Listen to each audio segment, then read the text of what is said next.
This is really magnificent to have two very special guests, Cassandra, Ogier, and Silver Bramham. But before I introduce you further, I want our listeners to get a sense of grounding because I consider you both grounding mentors. So if it's okay with you both, I'd like to start out with a quote and then we'll go from there. How does that sound? Perfect. Fantastic. Great. Okay, so here's a quote from Sydney Bank, because I think it's relevant to the discussion about grounding. Pull it up. Okay. Look within, because there lies the answer. You're searching for a silent mind, a state of no thought. You go inside, you have a realization of this wisdom that lies within, and bingo, you get it. When you get it, it enhances your life. You silence your mind, then divine thought comes in, and you have the answer.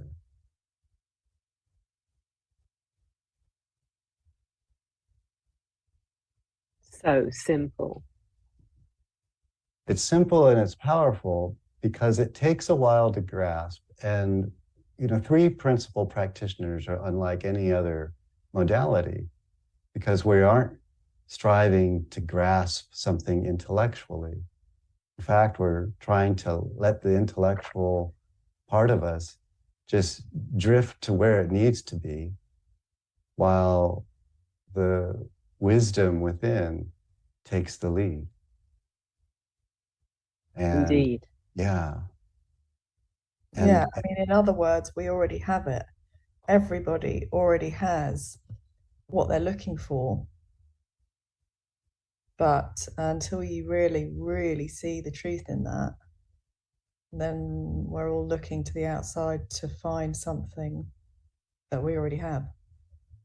And it does take a while before we realize that it isn't outside of ourselves, because we are in a world, including myself, where we want to get over hopelessness and we want to get over the things that are bogging us down, but we don't realize that they're of our own creation.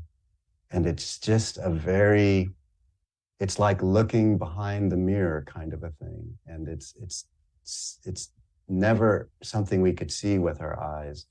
It's seeing from a level of consciousness. But let me introduce you, Silver, because I want the listeners to get a better sense of where we're going to go with our grounding and some of the stuff that you do. And you're a certified TRH mastery practitioner, the Reflective Horse Mastery Program. And I know that you've been asking many of the big questions in life. You've had several years of study around the globe, even as far as Canada, Peru, and London. And they have resulted in a transformative insights, and have given you an ever-present sense of coaching and facilitating of the therapeutic equine programs and retreats. So I just want to welcome you. And if I may, continue a little bit with Cassandra, who is also the founder of the Reflective Horse, which has grown to provide a range of equine guided empowerment programs. And I, again, checked out your site a little bit, which has these inspirational programs, support opportunities for deep insight, personal freedom, and a natural connection to our limitless potential through the portal of horses and nature. So I want to welcome both of you, Cassandra and Silver, a little more formally. But back to the conversation about grounding. It's not so much something that we do. It's a way of being and a way of connecting. And I noticed that when I think of, go ahead. Oh no, sorry. I'm humming with you in agreement.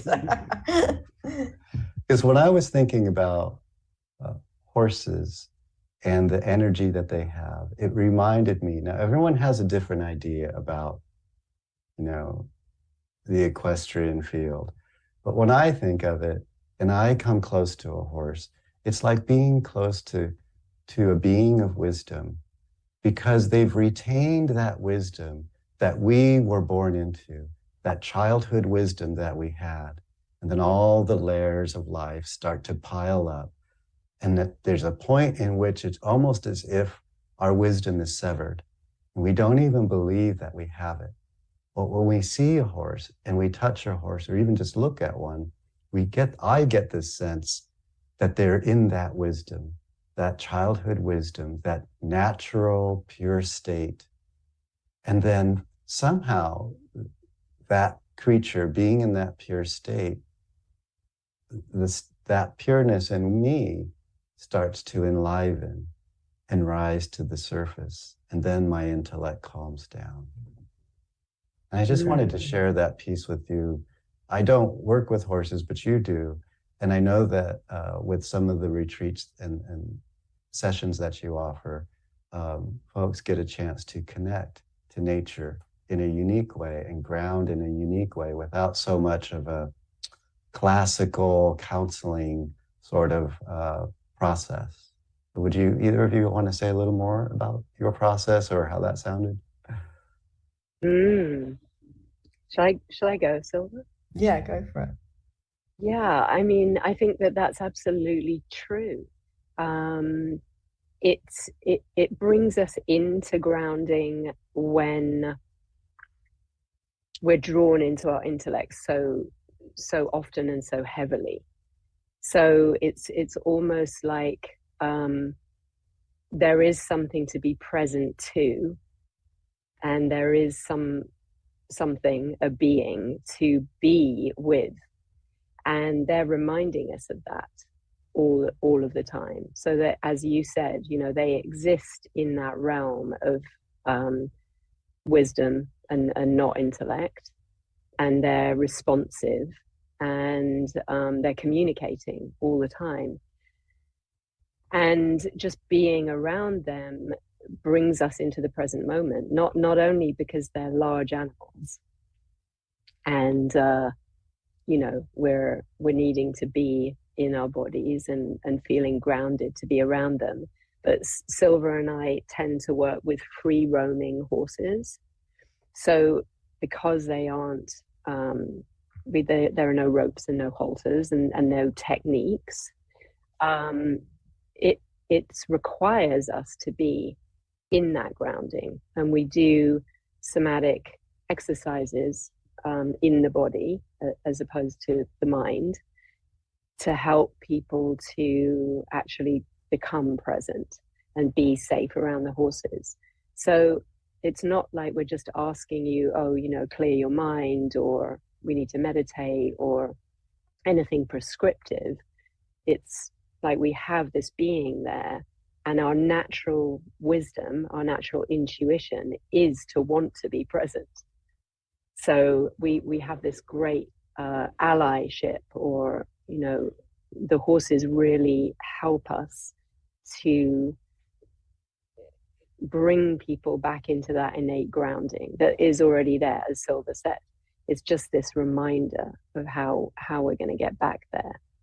So, I mean, for me, it's so beautiful because we can, you know, be coaching, and, you know, we can be online with someone, or we can be in person, but there's something about this somatic embodied practice that really, for me, it just brings the process into being.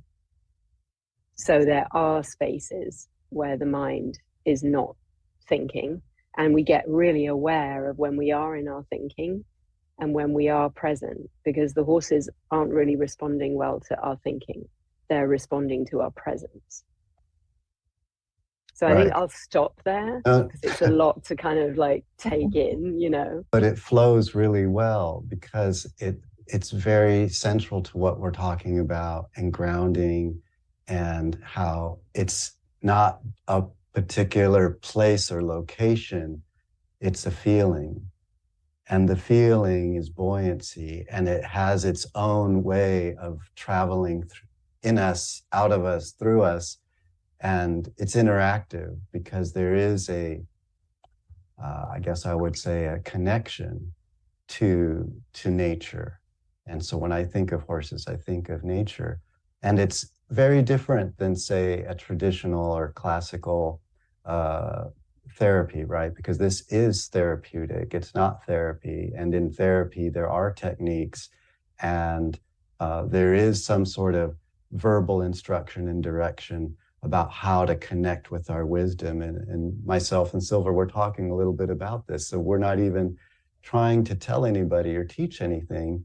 It's about what you're doing is more of, when someone is in the moment of that grounding, it's already there. And all it is just pointing it out. Yeah. And the horses really give us that opportunity to feel that. And I really like how you describe that when people experience their grounding, when they experience their pure presence and awareness, then we're like, there it is, that's it. I love how you describe that, because it's not like we're giving something to someone that they don't have yet, but we're so conditioned to overlook our instincts, our gut feelings, our intuition, whatever you want to, tag it as, that we rely so heavily on our intellect for things, and there's so much more available, and the horses really help with that, because, as Cass was saying, they are so big and can be dangerous, not because they're trying to be dangerous, but because they just move really quickly. And if they're free roaming, you're not paying attention, you're not in the moment, you could get hurt quite badly. So, they are really good at bringing us into the present moment just so naturally. And they're so curious, to me, they're so curious because, we never really know what's going to happen next. Like when someone does leave their baggage at the gate and leave their story behind, and they get really present, the horses always kind of do something that, which is really like amazing. And we're always like so wowed by it. We're like, oh, wow, like they just know, they get really curious about people that come along, and then they connect. And everyone is ultimately, I feel, looking for connection to themselves and to the world. So yeah, they're brilliant. They're really good teachers. Yeah, and I think you were mentioning earlier too, I think you called it like a pure presence that becomes visible with grounding, and it creates this lightness of being that kind of cuts through that intellectual experience, and it just deepens naturally and automatically. And it's there all the time, and yet it doesn't seem like it, but yet that's really why we call it grounding, is because it's our center. It's closer to our divine center. Like the quote that Sid was saying, it's not about trying to understand with the intellect. It's about just feeling a sense of quietness in our thinking. And as our thinking quiets down, we connect with something that may not ever be possible to describe in words. Yes. And the horse isn't interested in our intellect. The horse is interested in our grounding. So it's almost like that consciousness that we're talking about, that intrinsic wisdom, is talking to ours. Like that's where the meeting point is. So they're not interested in the story. They're actually more interested when the story falls away and they actually get drawn to it. So often, people might come in with a lot of stories in the moment, like, is the horse going to like me? Is the horse going to join up with me? What ifs? And, so there's even without a bigger story, there are small stories. And what we encourage people to do is to be grounded in their body, essentially breathing, feeling their feet on the ground. And when they start to fall out of that thinking, then the horse will approach. So that is magic, because like Silva said, they're joining up with presence. They're not joining up out of force or because they're used to it or they think you've got treats. It's like when you recognize that the horse is joining up with you or wanting to be with you when you're in presence, it's like absolute biofeedback of where you're at.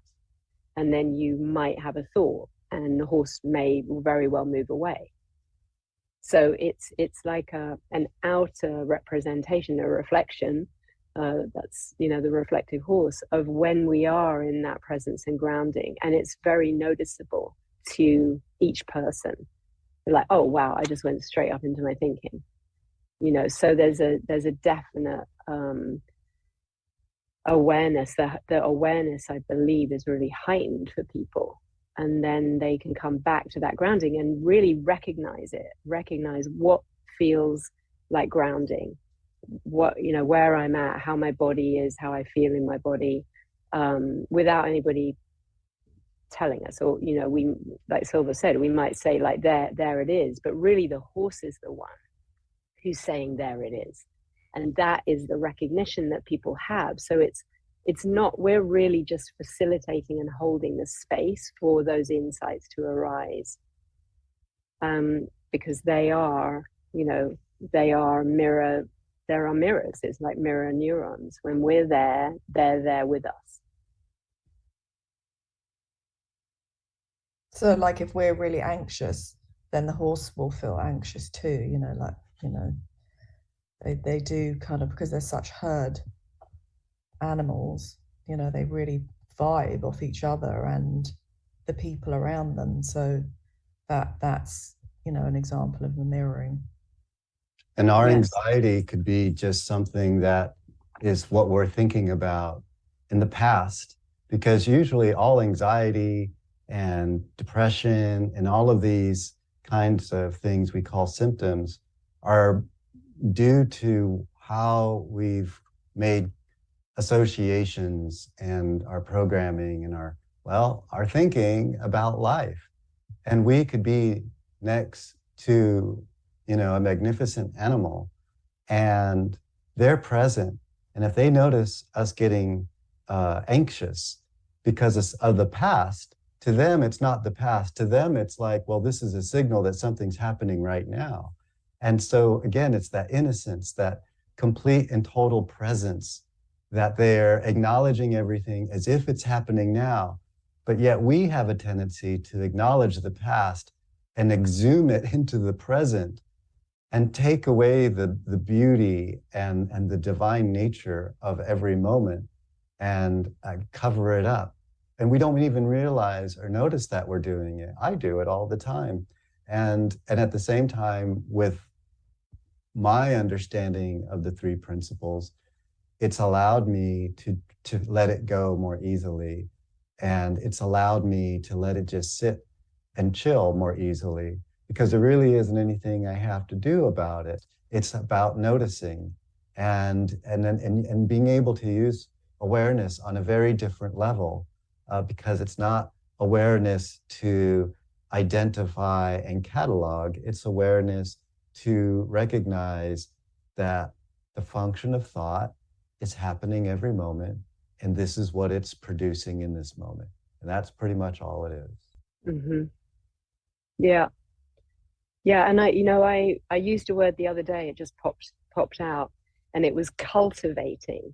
It was like we're cultivating that connection to self, so we're cultivating intuition, where it's like it isn't always there. We get caught up in our thinking a lot. Well, I do, I get caught up in my thinking, but I'm aware that I am, and then I have the opportunity, hopefully, to be in my grounding. But it's like cultivating that, that it doesn't require action, as you said, just noticing. but somehow or other it seems to have a growth to it. Like the more that I recognize that I'm in my thinking and I let it fall away, the more that I'm cultivating more of that consciousness in my life, that I'm less likely to get pulled into things, or I'm going to be more quickly aware that I am. So I really, it just, sometimes words just make things make sense. And I think that is it. That's it for me right now, is that it's cultivating. And I think, with the horses, we're getting the opportunity to see when we're there and when we're not. Yeah. And another way of putting that is to say that it is always there, but we forget, we get distracted, and life can really feel like, you're swimming against the tide until you have an awareness of, I kind of like to call it the design. It's like when I was swimming in the ocean recently, and I was thinking about how it's such a metaphor for life, that you need an understanding of how the ocean works, because if you jump in and then when you try and get into shore, you're swimming against the tide. Until you are aware of how the ocean works, then you're going to maybe swim against the tide, and then you're not going to get in as easy as you could. Whereas if you understand how the ocean works, you're going to swim with each wave that goes in, and then you're going to get in really easily. And the principles, to me, demonstrate that. Like, they're just the simplest way of describing our design. And once you understand the design, then you're not working against yourself. You're just, you're in the flow of life a lot easier, because, like Cass was just saying, you're not getting so caught up in your thinking. You're aware that there's something else available, intuition or whatever it is, that's going to give you the answers that you're looking for. And so, yeah, what I feel, just once you have this understanding, ultimately, and what we're sharing with people and with the horses, as our allies, that people get their own insights because they have an understanding, they have an awareness of how we all operate without fail. I mean, there's not one person on the planet that doesn't have the same design. So it works for everyone. Doesn't matter what your past is, doesn't matter what you've been through. It's irrelevant. Once you understand the design, you're like, oh, okay, right, okay, this, I don't have to, I'm not going to work against myself so much, like I can forget. But ultimately, once you have the understanding, it's yours forever. You can't unring that bell. And yeah, it's amazing. So there's a lot of teachings out there which are pointing at the same sort of thing, but the principles, I always come back to the principles, because they're just the simplest. And yeah, they just, for me, it's changed my life. And that's the only reason I got into this, was because it changed my life. And I just thought, I want other people to have this. I want other people to know about this. I wish that I'd learned this in school,